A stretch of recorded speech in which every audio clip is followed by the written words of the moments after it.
But aside from that, the viewer gets 2 rows of buttons along the top, of which only a few are active. By default, the little plus button on the left is selected. This is for adding control points to your mask selection. Looking over to the inspector, we can see that not the actual effect is selected, but rather the connected mask that we are about to create. We'll get to the significance of that in just a second.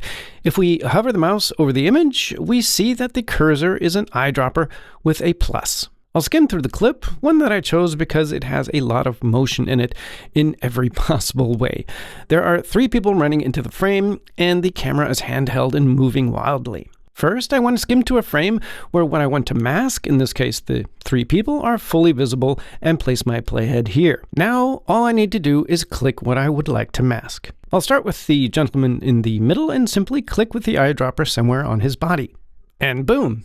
A selection marquee appears around him, and a semi-transparent, in this case the default red, mask appears as an overlay to show me the area of the selection. In addition to that, a keyframe is created in my magnetic mask editor in the timeline to show me where I set a or multiple control points, and with that a mask reference frame. Skimming through the clip again, we can see that anywhere outside of the reference frame, the mask disappears. That's because my selection needs to be tracked to the rest of the clip. Anyone who has used Final Cut's tracker before will be familiar with most of these buttons and the general procedure.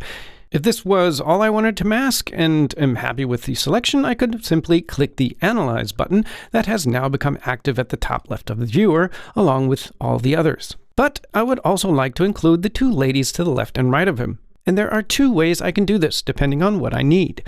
The first option is, of course, simple. I can just add additional control points to both of them to expand the existing mask and click on each with my plus eyedropper.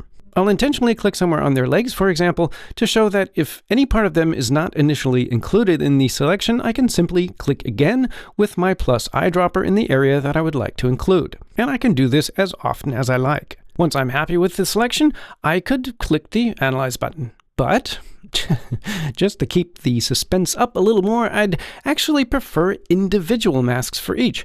So I'll hit Command Z to remove the last control points for the 2 ladies.